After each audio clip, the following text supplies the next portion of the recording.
Hello and welcome back to the Radical Podcast. I'm Ryan McKenna and I'm here to talk about radically new ways to look at the planet, at humanity, at everything we do. The way that we work with our world, the way that our world works. How it's all connected, and what illusions we've come to believe over the millennia about the world that is damaging or dysfunctional to how we work with it, how we work with each other, how we ourselves work. And one of those ideas, one of those perspectives is on the twin notions of fear and anger. They're different facets of the same basic thing. And anger and fear, we don't use properly. There's reasons that fear and anger exist. You have to remember, no experience, no feeling, no thought is in and of itself bad. Bad is a subjective idea. It's something that only humans really consider. Every living creature has an aversion to pain, has an aversion to dying, and that's built into us for very obvious reasons. Pain itself is created to give you an aversion to death and to life-threatening or limb-threatening situations and conditions. Quite obviously, if you don't feel pain, you won't stop touching the stove, and your hand is going to be, a black crisp by the end of it. We don't learn without pain. Pain is the teacher of last resort. So, anger and fear are not bad or good. They just are. They're parts of ourselves, parts of humanity, parts of some other species too, mostly domesticated ones. Anger anyways, and fear is virtually universal, but it's different than it is in humans. And here's why. Fear, anxiety, insecurity, things of that notion. Well, it says it right there, insecurity. Feeling insecure, not secure in your environment. So, to look at why we do anything, really, you have to understand that humanity is a very young species that has advanced very, very quickly, socially, technologically, psychologically, but not biologically. We haven't advanced quickly that way because biological advancement is a slow process. It requires thousands, if not millions of years, just to change anything about the human genome beyond, specific traits that simply get exchanged and mix and match, more or less. But it takes a very long time to change things biologically. And we have advanced to a point in our society where our biological systems are not necessarily appropriate for the environments that we're in, unless we learn to reconfigure how we experience them and how we react to these sensations. Because they can be useful still. They're not totally useless, but they are counterproductive if we're not using them properly. If you are sitting at home on your couch and you start to feel scared, your heart starts racing, you start sweating, you've got adrenaline pumping through your body, you are going to unconsciously assume that there is a threat present, because all of those things are chemical indicators of a threat. The things that back when we used to live in jungles or live in forests or simply have far more apex predators around and things that would steal from us or eat us or what have you, there were threats all around. So a rustle in the trees equaled a threat. And that was a perfectly normal response to get a dose of adrenaline, to keep you alert, and to keep looking for that threat everywhere until it went away or you dealt with it, using the adrenaline and using the cortisol that your body's given you to handle the problem. But we can see on the face of it why this is not an appropriate reaction within a home, because you're safe. You've got the doors locked if you're a cautious person. I'm not, but if you're the sort of person who feels scared when you're at home, then you probably have the doors locked. And more than that, you're in a home, you're in a society where most people don't want to hurt you, and where you have dominance over virtually all the apex predators just through technology, through things like doors and locks and cars and hammers and bats and various other means of violent self-defense if necessary. So it's not appropriate. The threats that are around you are few and far between, and most of them are not something that your biological systems are going to identify immediately as a threat. For example, if you smell burning, you're probably assuming, oh, that's a campfire, or that is something on the stove that's been on there a little bit too long. You don't automatically assume a house fire, unless you're, a very worried person and it's something that you worry about a lot. But for most of us, the real threats in our environment are not ones that our biological systems are equipped for. The real threats are ones that our intellect, our experience, the information we contain, and just the things that we've learned throughout our life, that is where our real defense is. So we have to learn to balance the sensations, the primal sensations we feel, against what we know and what we can observe, and deductive reasoning and dispassionate observation. Because as I've said in the past, thoughts and feelings are things that happen to you. They're not things you do. They're a product of everything in your environment and everything in your biology working together, producing reactions as an interplay between systems. So, when you experience fear, for no reason, no apparent reason in any case, it's because at some point in your development, you learned... I shouldn't say that. At some point in your development, probably repetitively, you have been put into a state of anxiety or fear. It has been triggered in you by some sort of event, and it's happened probably many, many times. Maybe it's fear of loss. Maybe it's fear of death. Maybe it's fear of illness. Maybe it's fear of financial insecurity. But for whatever reason, you have spent a great deal of time worrying about it. And spending a great deal of time in fear conditions your neural pathways to be in fear often. Because they've been told that you live in an environment full of threats. Your neural pathways have been conditioned to think that your environment is full of threats because your thoughts, you see, and your memories that have provoked your fear have tricked it. Because it doesn't know, your brain, your primal instinct of fear, doesn't know what imagination is. It thinks that everything that you're experiencing is real. Every thought is real. So if I'm thinking, what if the wheel flies off my car and my car flips and I crash and I die or I kill someone else?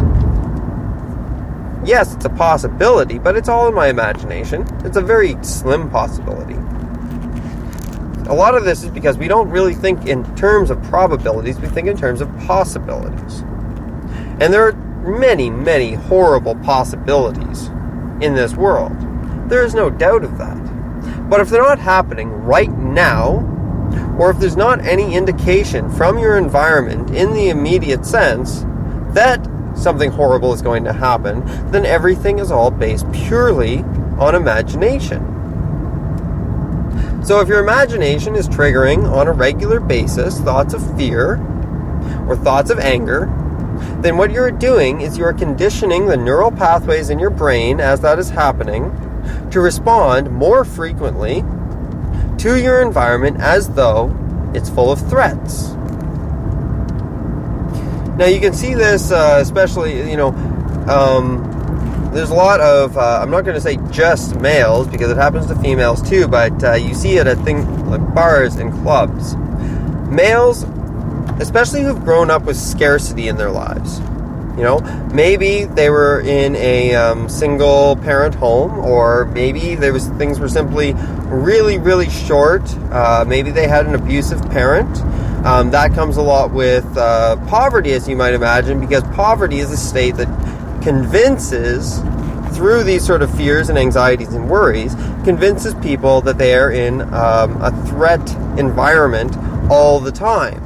Just like anxiety in any other sort of state, except for the fact that in poverty it's virtually constant.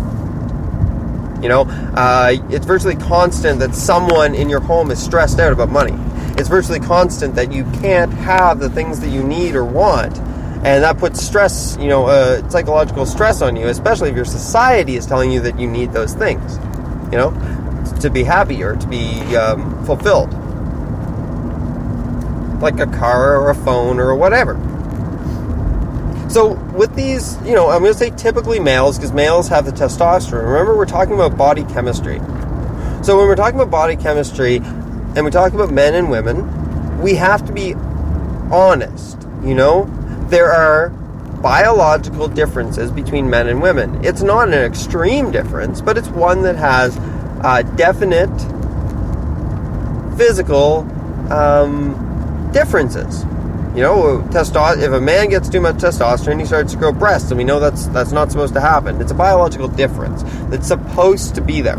However, what this means is that men, especially men who grow up in stressful homes, usually out of poverty, but sometimes simply because someone in their home has the same sort of issue and responds with anger or fear all the time. But if you're in a stressful home and you're a male, there's a good chance that you're going to have an overproduction of testosterone, because testosterone is produced as a response to threats, as well as a response to things like physical labor or physical abuse and other things along those lines. So you get a lot more testosterone in your body. And ladies, this does happen to you too. It's progesterone.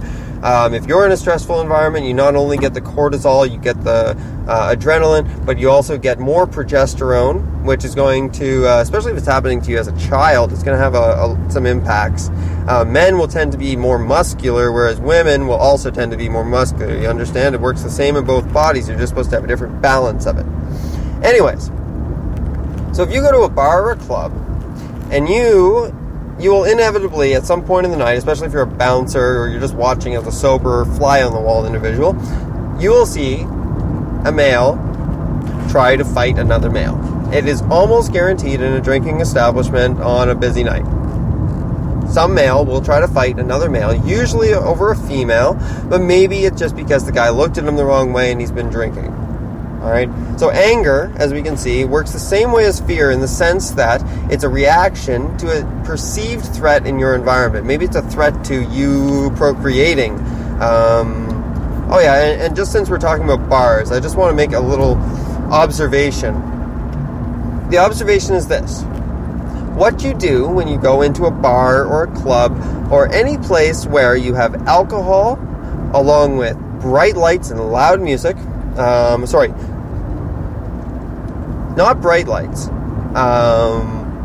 distracting lights, like strobe lights, disco balls, things like that. Usually it's dark, but there's still the distracting lights. So anytime you go into an establishment like that, what you are effectively doing is you are cutting off your higher brain functions. You're doing it by numbing them with alcohol. You're doing it through overstimulation, through those weird lights and the darkness and the loud music. And it effectively stimulates your mind and your higher functions, so they're tied up doing other things. And what that frees up is your primal reactions. Now, if you're the sort of person who is conditioned to be reactive in an angry or fearful way at that primal level, then you're removing all the conscious obstacles, all the awareness of what you're doing and why you're doing it, until you're just primal reaction. You're just conditioned processes. You're not taking in information anymore from your environment, aside from that's a threat, that's a threat, that's a threat, that's a threat. But you're not able to use deductive reasoning. You're not able to process the information properly in your brain. So you see some guy giving you a sideways glance across the room, and maybe he's doing it because he's looking at the bathroom door that's over your shoulder. Maybe he's looking at the girl who you don't even know. But you take it as a threat because you're taking everything as a potential threat at this point. You've got the adrenaline running. You're sure that someone wants to hurt you. So you go up to them. You're threatening in return because you know anger is a product of fear, right? You use anger when you feel like you're backed up against a wall. Whether it's psychologically backed against a wall or physically backed against a wall, it doesn't matter. You're using anger to defend yourself. Or as a shield, you know?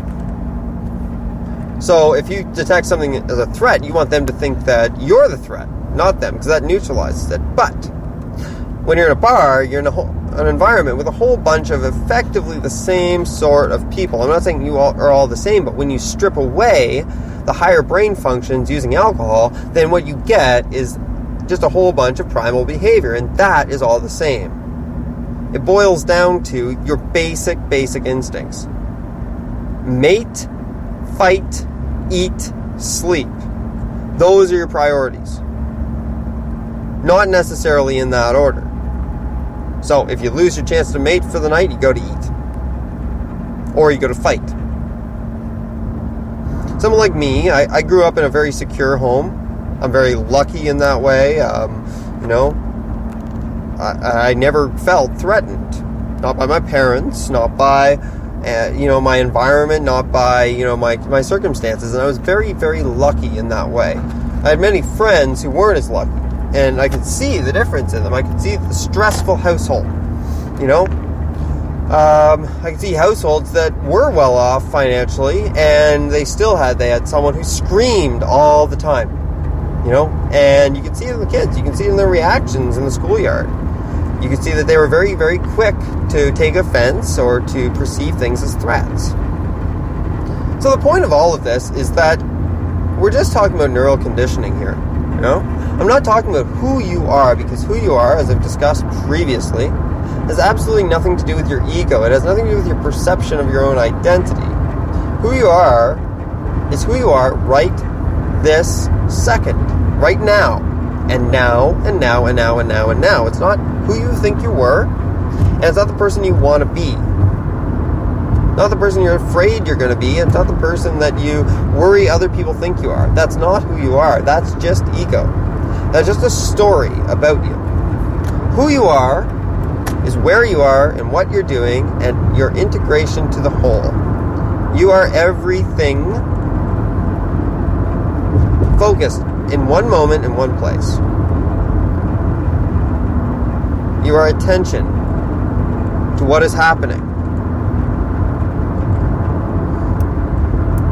So we take our thoughts too seriously. We believe that they are us. We believe our thoughts. If you hear someone talking about hearing voices in their head, everyone hears voices in their head. It's called thinking. And some people perceive the thoughts as not them. And they think it must be insanity. It must be craziness. And don't get me wrong. That can happen. Your ego can be very convincing as a way of keeping itself alive, a way of, because I've spoken before about how the now is the enemy of the ego. It doesn't exist because right now is not about thought. It's not about thinking about what now is. It's not about, attaching a feeling to it. It's just about now. Look around. Feel what your hands are touching. Feel the air going in and out of you. That's now. And in now, thought and worry and fear are not relevant. They don't work when you're paying attention to the now. That is why, people who meditate frequently focus on breathing, because breathing is now. It is a process that is happening now where you are integrating yourself with the whole. It's the most obvious, the most tactile, and most easily sensed thing. And it's something we take for granted. We don't pay attention to our breathing most of the time, even though it's probably the most important thing we do. We also don't pay attention to our heart beating all the time, even though it's another important thing that we do. So when you make the now conscious, and you keep your focus on what is happening around you, you don't need to think about what might be happening around you, or what should be happening around you, or what could be happening around you. Just what is. Fear does not come into play in that, except as a compass. Just a compass. It's just something that tells you what your body is doing right now. It makes it obvious. So if you feel your heart rate shoot up, if you start to feel irritable or fearful, like you're going to die, like you're having an anxiety attack, for those of you who know what it feels like, panic attack, the now is your best friend. Because the now is where you get all your information about whether or not there's a real threat.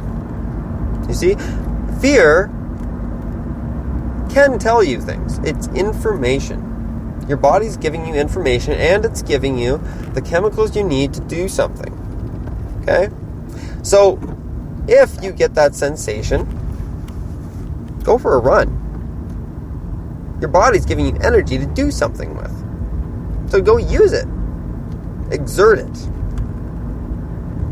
Or alternatively, channel it into a creative work. Any creative work. It doesn't have to be good.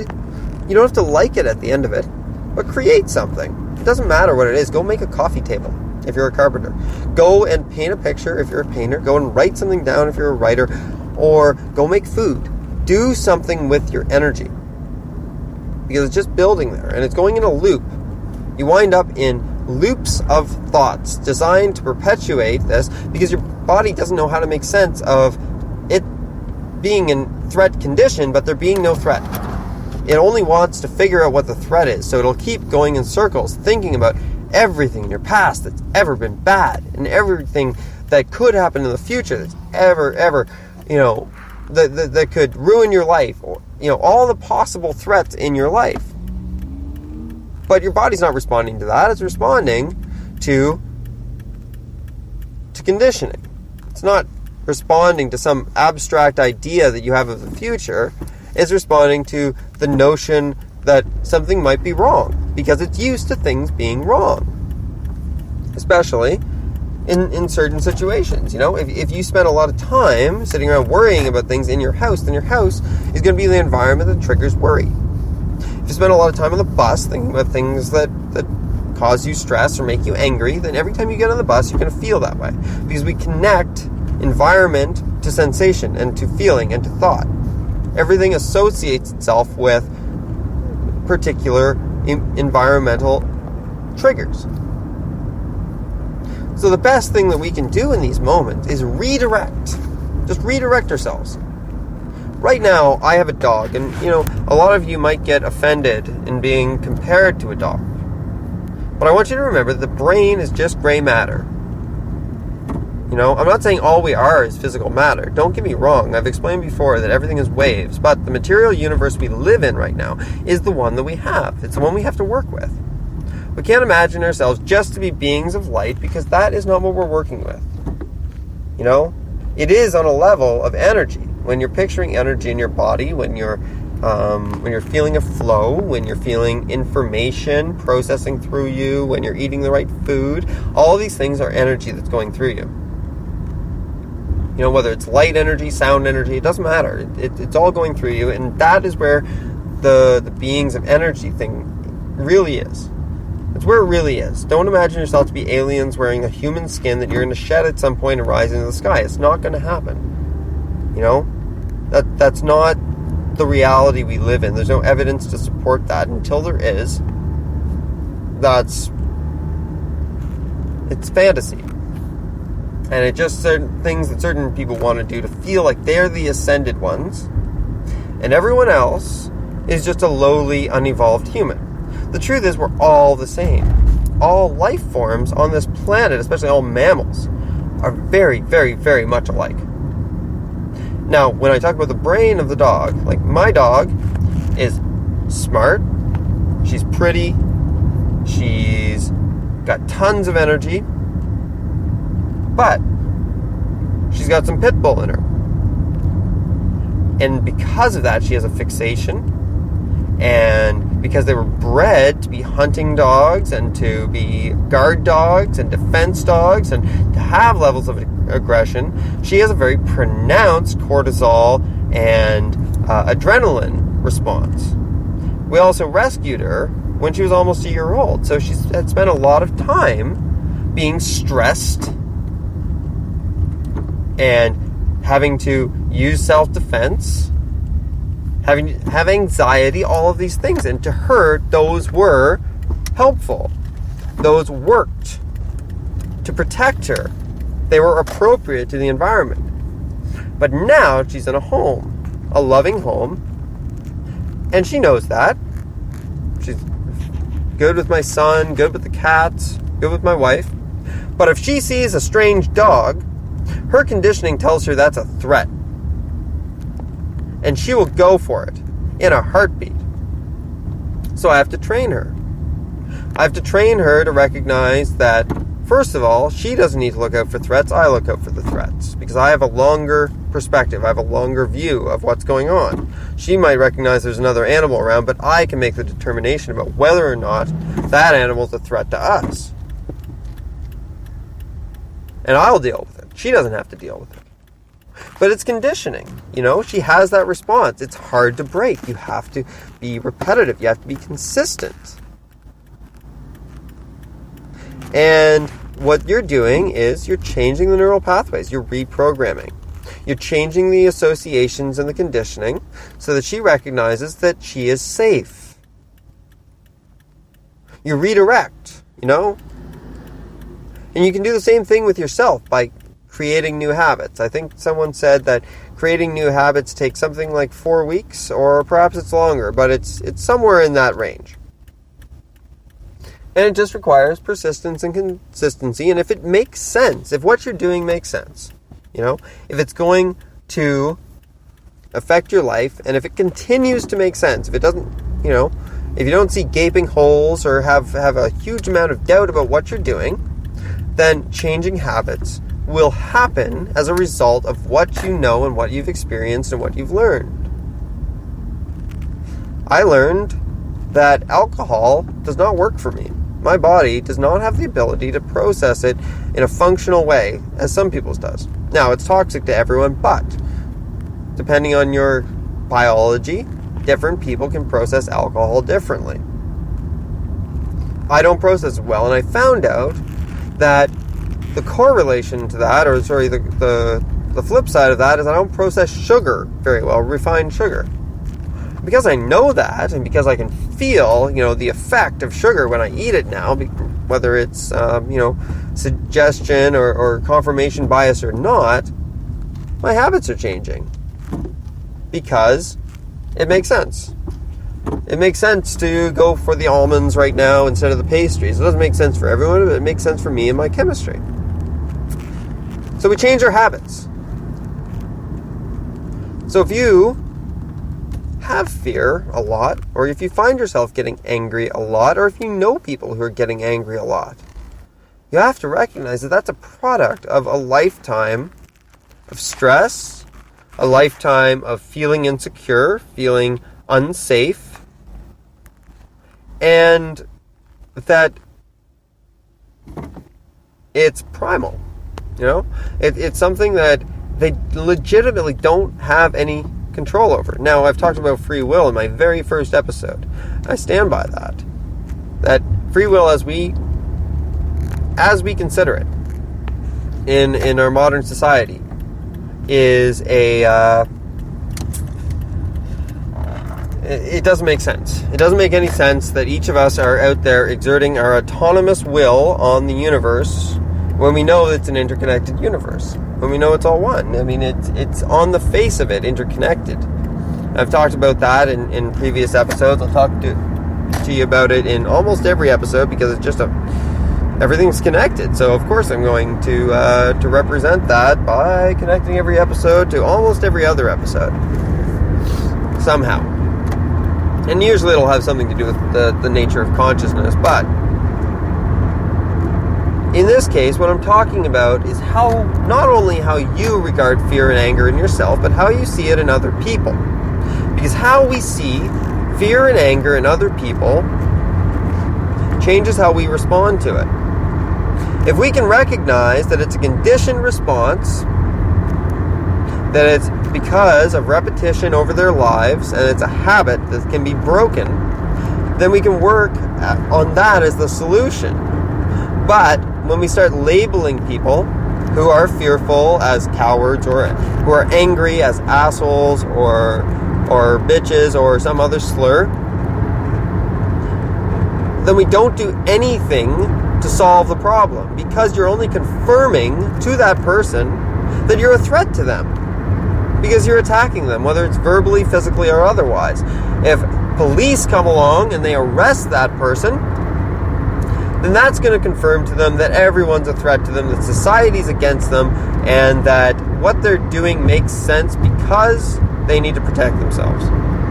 Then they get thrown in jail for being aggressive or whatever, with other violent people who are threats to them, legitimate threats. So they spend however many years or months or whatever surrounded by legitimate threats. That doesn't go to change the conditioning.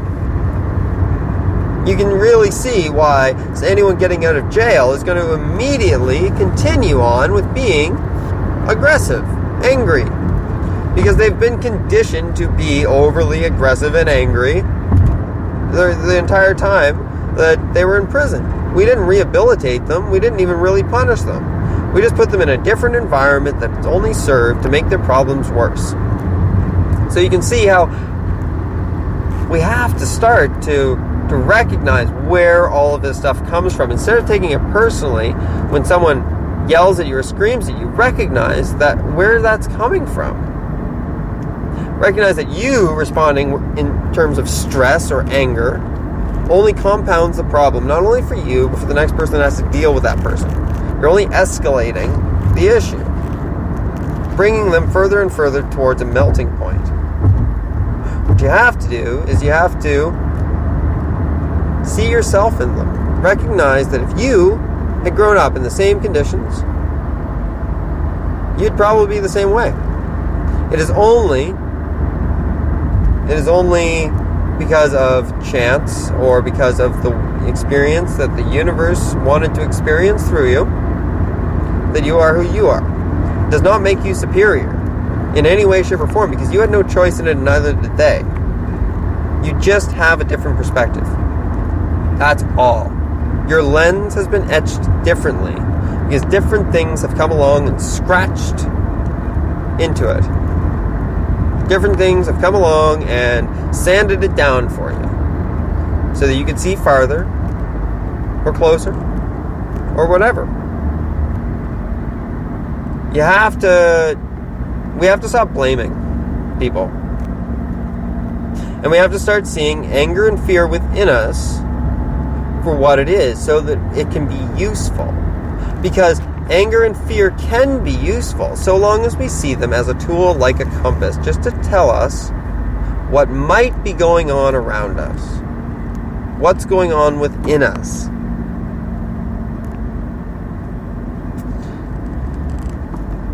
Anger can be channeled, and so can fear. We can channel them into wonderful things. The current anger against, the rich and the imbalance in the world and poverty and all of those things, those can be channeled into productive movements, and they are being channeled into productive movements.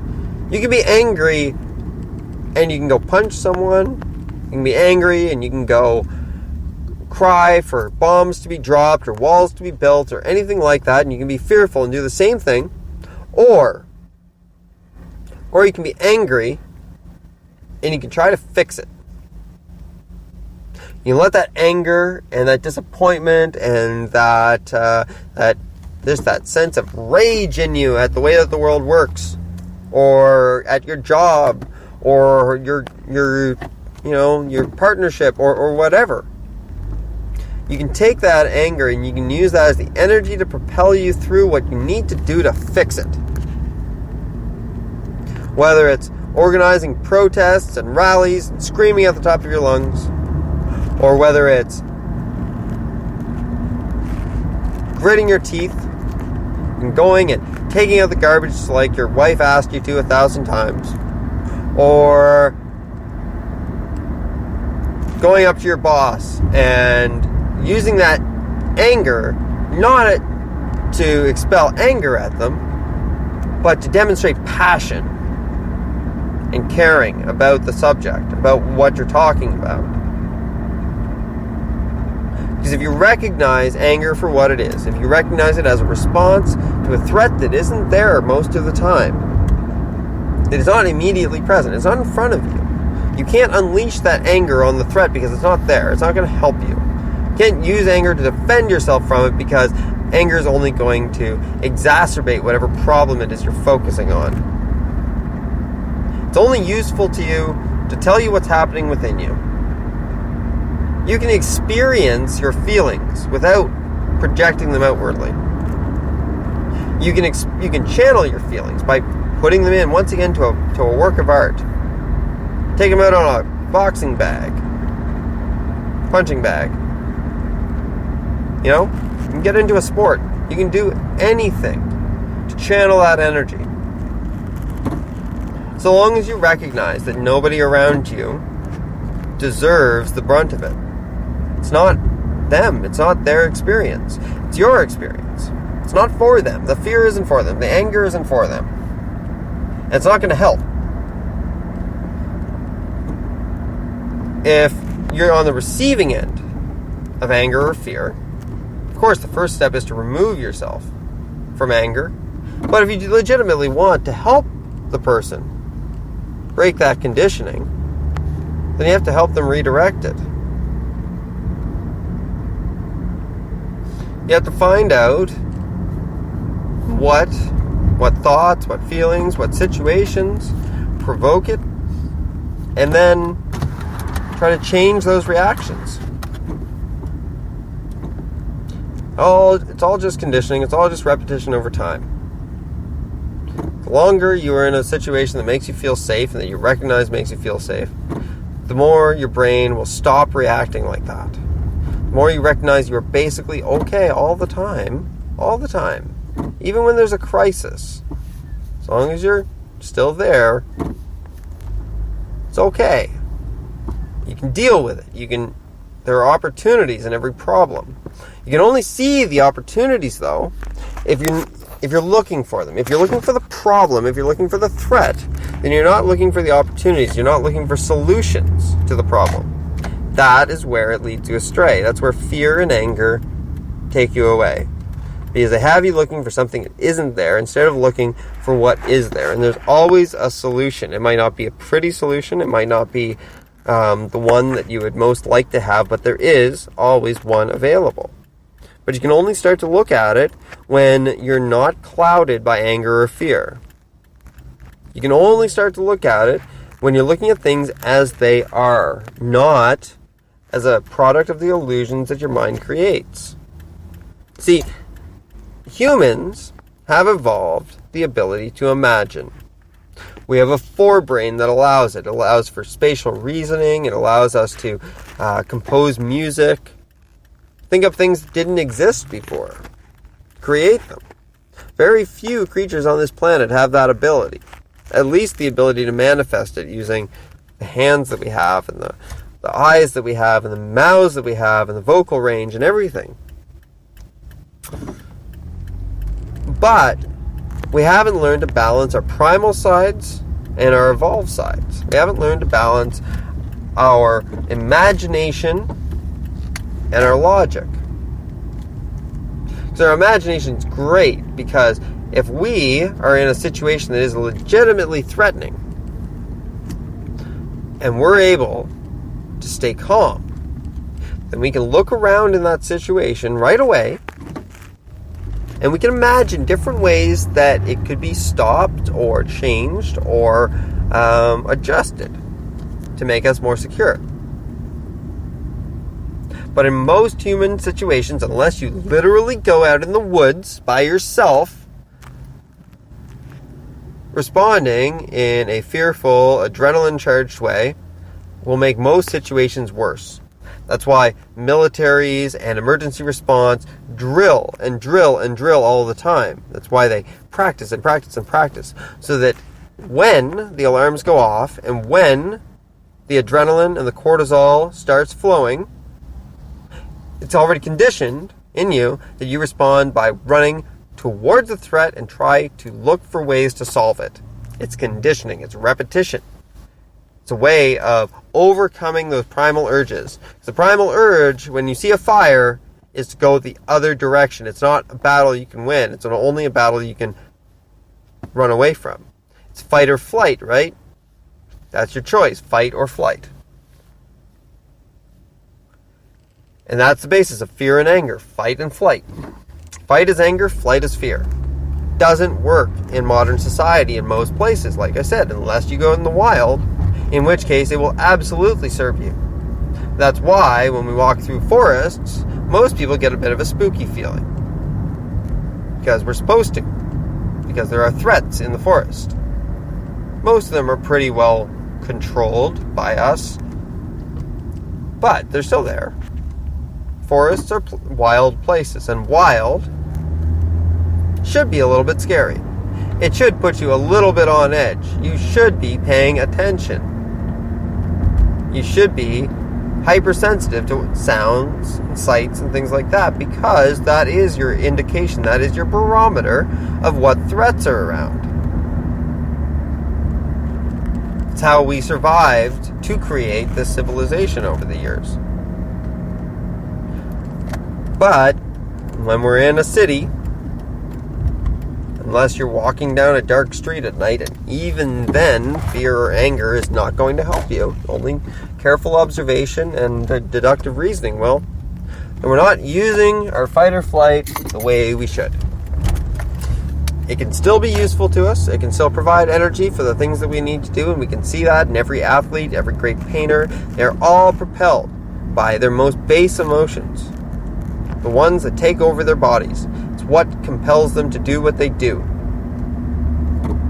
So, because of that,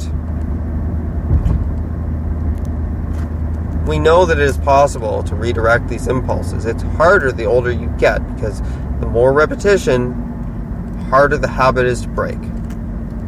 But it can be done. 60, 70-year-old people quit smoking. One of the worst habits and hardest to break. You can take my word on that one. So it can be done. You can change your patterns. People who say people don't change have never tried. They don't want to change. That's why they say people don't change. But people do change. We change in regard to our environment, and we change in regard to our reactions to our environment. I've got less than a minute left here, so I'm going to leave it at that. I think we've delved fairly deeply into how to work with anger and fear so that it doesn't run you, so that it doesn't interfere and make you dysfunctional,